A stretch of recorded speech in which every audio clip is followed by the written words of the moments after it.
Hey guys, it's Kugli again with another ROM review, and this time I've got the Vertex OS version 3.3 Carbide for the OnePlus 3, and this is going to be exciting because it is one of my favorite ROMs for a lot of reasons, so stay tuned for that.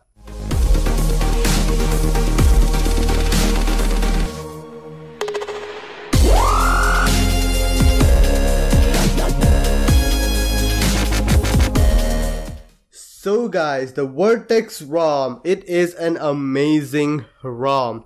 The main thing about this ROM is EAS. It comes with the Render Zenith kernel by the developer Joshua's, and it is one of the best kernel in my opinion for the OnePlus 3. Now let's get this out of the way. This ROM, Vertex ROM, is at its best if you want killer battery life. I have never encountered a ROM with such an amazing battery life and really great performance and stability as this ROM. Other areas, not much. Not much is going on. Features is kind of lacking. Camera stability, camera and aesthetic screens, it's okay. I don't really mind that too much, but battery and the performance is where I think this ROM lies best. So let's get started now. First of all, in the settings menu, you can see in the about phone page, you guessed, it is Vertex Carbide 3.3. This is a test version, which was the latest one available. You can see Joshua's on XDA is the developer of it. It does have a system update. It does have Vertex OTA support, so that should work out really well. I personally did not use this one, but there's no real reason why this shouldn't work for you. Anyways, in the other stuff, you do have, this is for OnePlus 3, of course. It does also work with OnePlus 3T. Android version is 7.1.2. It does have CAF. It is LAUM58 R1. So that is one. The security patch still says May 5. I'm not really sure about that. This is the main source of it, which is the Render Zenith 009, based on the Render kernel, which is also a EAS based kernel. If you don't know what EAS is, EAS stands for Energy Aware Scheduling, and what it actually means is basically, or you have enough battery to perform a more performance intensive stuff. The scheduler will make it so that you get a lot of performance out of it, but when the battery level comes low, like okay, your phone is in standby, it won't spend all that energy onto doing nothing. So it does give you a lot of standby time, and that's the main thing about this ROM. I really like that. Let's get to the other stuff. Now first of all, features. This is going to be a feature anemic ROM. That's nothing quite like it. There is not much features available. You get the same features as you would get in any USB CAF based ROM. Nothing special going on. In the display option, you do have night light, not even active display like in the Lineage OS ROMs. You do get ambient display. There is an sRGB mode, which does work out. I really like it. Double tap to wake, font size, all that is available, which is basic stuff. Other than that, you do have button customization, and this is the CM style or Lineage style button customization, not even the USB style. So it does again have a little bit of lacking functionality. It does work out really though, so that's not a big problem. Press power button twice for camera, that does work out really well. Alert slider is available, and that does work out, and I really do appreciate that. Apart from that, there is tilt sensor and proximity sensor for ambient display. That does work out really well also. Apart from that, it doesn't have quick unlock, it doesn't have scramble layout, it doesn't have quick pin unlock. Basically, it's an anemic ROM, as I've already said. Nothing too much going on here. You get the essential stuff, nothing extra. So that's the thing about this ROM. So yeah, I guess it's time to grade the ROM then. As I've already showed you guys, it's not the most feature-rich ROM. It's by a long shot, it's nowhere near any other ROM for the OnePlus 3. So feature-wise, it's gonna score low. I'm gonna give it a 4 out of 10 because it's pretty much less features than a stock ROM, and it does miss out a lot of important stuff. So 4 out of 10. Now comes the battery life, and this is where I think this ROM shines a lot. Screen on time is going to be same as a 4.5 hours. Not special there. But what is special about it is, okay, right now it is showing 18 hours of usage time because I just ran into the benchmark score and Geekbench, so that did drain out a lot of battery. But still, it is at 18.9% even after running it running Antutu Benchmark and the other benchmark software. Normally for other ROMs it would be at about 30%.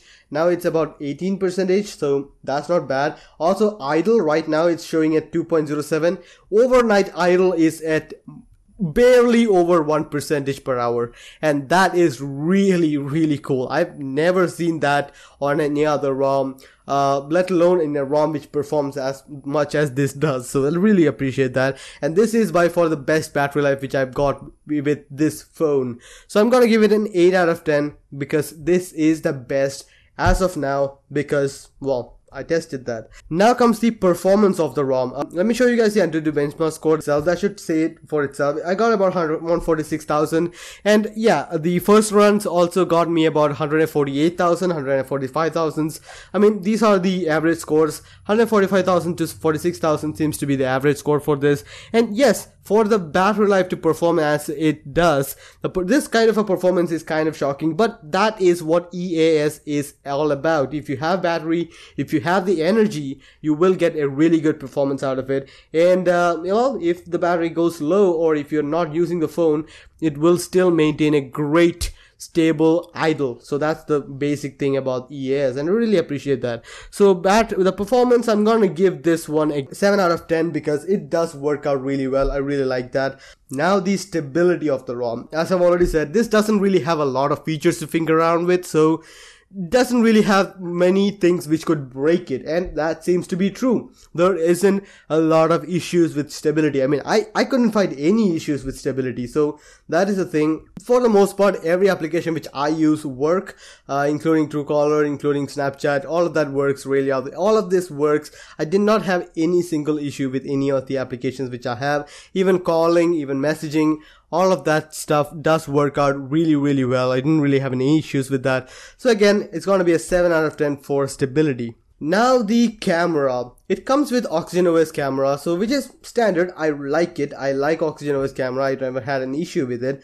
But the problem is, because it comes with OxygenOS camera as standard, it uses the HAL 1 camera functions rather than HAL 3. So what that means is many other applications like Cinema FP5, which I use a lot, yeah, you cannot use it because it just doesn't work with HAL 1.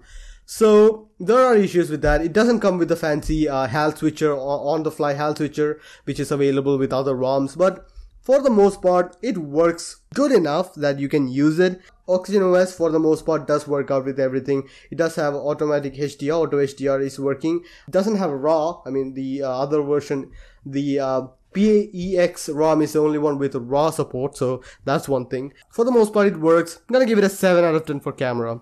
Aesthetics. Aesthetically, just the basic one. It does have Substratum, that does work out. As you can see, I am using a font for Substratum. It does work out really well. I like it, and it just works. Nothing special going on though, so I'm gonna give it a 6 out of 10 for aesthetics. So the overall score is going to be somewhere in the neighborhood of 7 out of 10 because I like this ROM, but the lack of features on this ROM does hurt it in my eyes, because personally, I like a lot of features. I like a lot of features built in rather than using applications.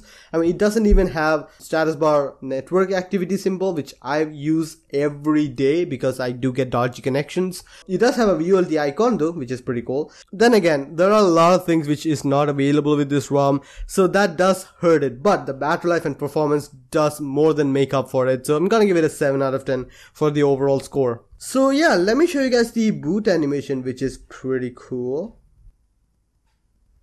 So here is the boot animation for Vertex Carbide 3.3 test build. I mean, it is going to be the official one soon enough, but yeah, this is the boot animation. It's minimal, and I like minimal designs. It is really cool in a basic way. I really like it. And it turns to a V, and that's it. I think that should be it about the ROM then. The total score will come to about 6.57. I'm gonna give it a 6.6 rating because it does work out really well. I like this ROM quite a bit, but the only thing is features. It is missing a lot of features. I would really love to have other ROMs like CitrusCAF. I would really love CitrusCAF or such CAF based ROM do have EAS, and I know PAEX is a CAF based ROM. It does have EAX. It doesn't do really nearly as good as this with the battery life, but I like to try. I like to try with all of that, and yeah, that's just one of my dreams, I guess. So yeah, I guess that much is it about the ROM. Then hope you guys like the video. Please share, subscribe, and like the video if you found it useful. See you guys next time. Bye.